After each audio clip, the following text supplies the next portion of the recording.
everybody, I'm Kimberly Turner from CookingWithKimberly.com, and today I'm going to show you how to grill Napa Jack's Amber Beer Mustard Pork Loin.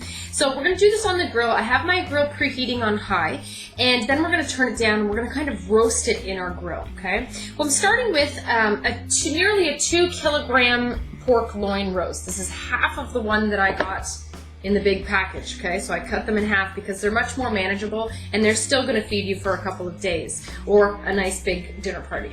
So this is about 4.5 pounds, if you're wondering. And what I'm gonna do is I'm gonna use this really great mustard from Napa Jack's. This is Napa Jack's Amber Beer Mustard. Really, really tasty. It gives a beautiful beer flavor. It has that nice tangy mustard. Awesome. Now, Tail Wagon Amber Ale is what it's called, and it's from Downtown Joe's Brewery out of Napa, and that's what they've used to create this really beautiful product. We're going to start off by just going ahead and I'm going to spoon it onto my pork loin. Okay, just like that.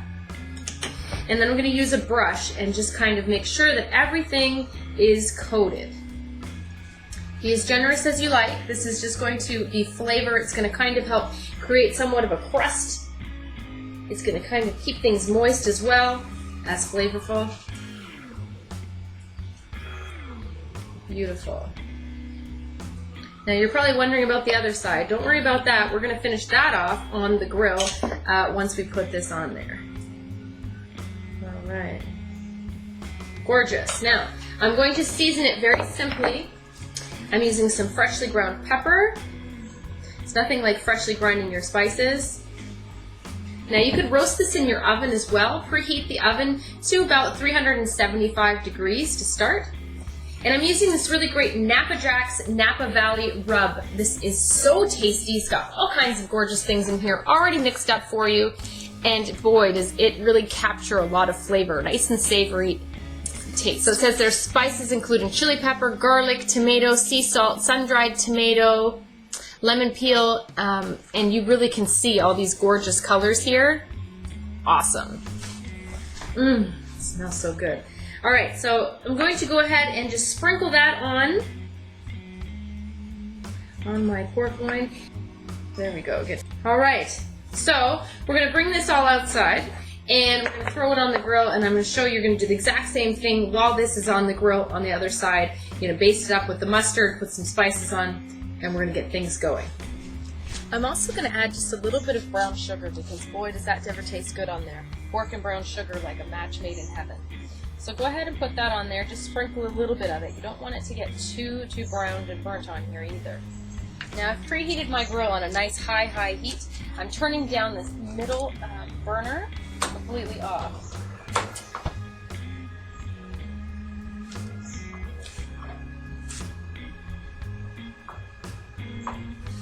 And the 2 burners on the outside I have on a nice low heat. This is going to help roast this pork all over, but not directly. So the center grate that I'm putting my pork on is not. So this is going to go seasoned side down right now.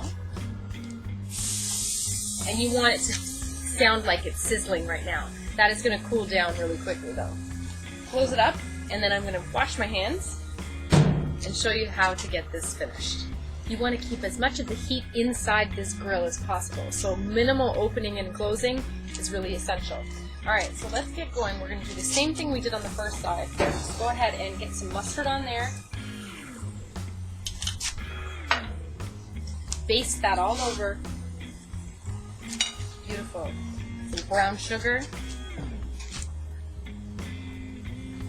Freshly ground pepper. And more of our Napa Valley Rub. Make sure you check out my review on it. It's really, really versatile spice rub you can use for so many different things, veggies and meats and all kinds of things. We're going to close this up. Now, we're looking to keep somewhat of a temperature between 375 degrees to 400 degrees in here. My pork will actually be, in the center, so it's not getting all that, heat directly from the grate underneath, from the flame. So we want to keep a nice environment here of high heat.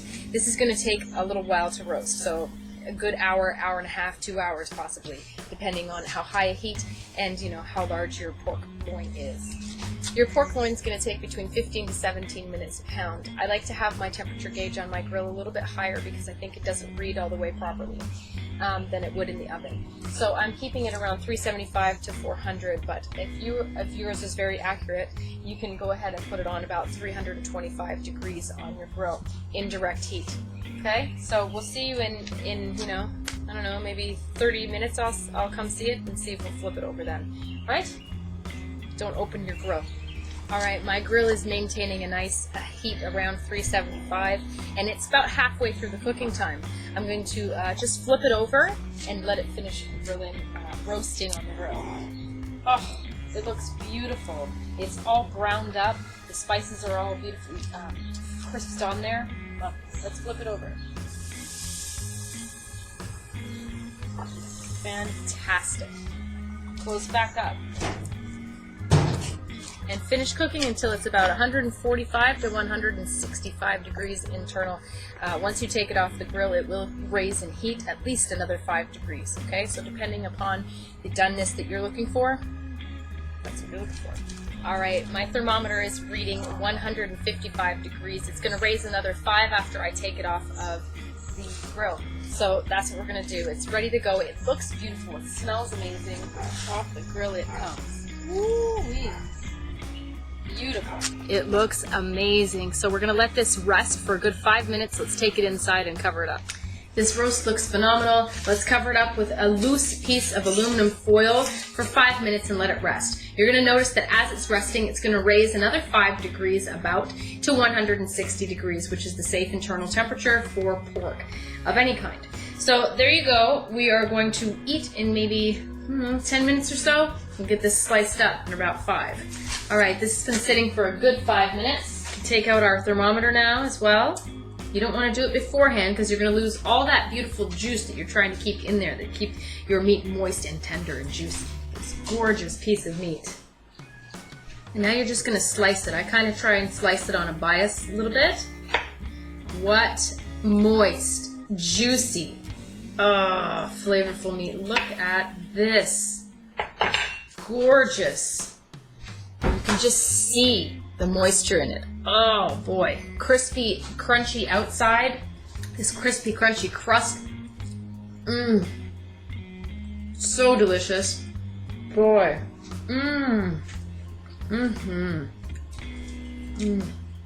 Those Napa Jack's spices in that spice rub.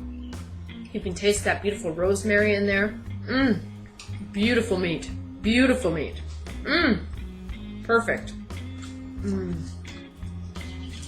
The mustard and the brown sugar helped create this gorgeous crust on the outside. So flavorful. What a lovely job the Napa Jack's products do. Oh, they give such nice flavor. They're really versatile. You can grill with them, you can bake, you can roast, you can do anything you want with them. Absolutely beautiful meat. So flavorful. It really accentuates the pork.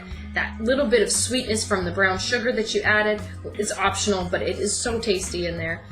Lovely. You're going to love this. Serving this alongside some rice tonight and some tindora. If you've never seen tindora before, make sure you check out my recipe for how to grill Napa Jack's sweet and spicy mustard tindora. You're going to like that too. Okay? Gorgeous meat. Can't wait to eat and serve everybody up. You can do a lovely ham this way. It would be just spectacular. Make sure you check out winecountryKitchens.com online for this mustard, as well as their whole line of Napa Jack's mustards and their line of spice rubs that are absolutely delicious. I use them all the time, and they are so, so tasty. No muss, no fuss. You don't have to make your own. It's already ready to go, and you can make cooking a little bit more fun and quick. All right, I hope you try out the recipe. You're going to love it. Follow me on Twitter at Cooking with Kim E with a capital E. Like the fan page at facebook.com/cookingwithkimberly. My shows are on ifood.tv/cookingwithkimberly, youtube.com/cookingwithkimberly, and you can find my channel on Roku, Cooking with Kimberly. Come to my website at cookingwithkimberly.com and subscribe. Interact with us and let us know what's going down in your culinary world, all right? Be a champion in your kitchen and eat deliciously. Bye.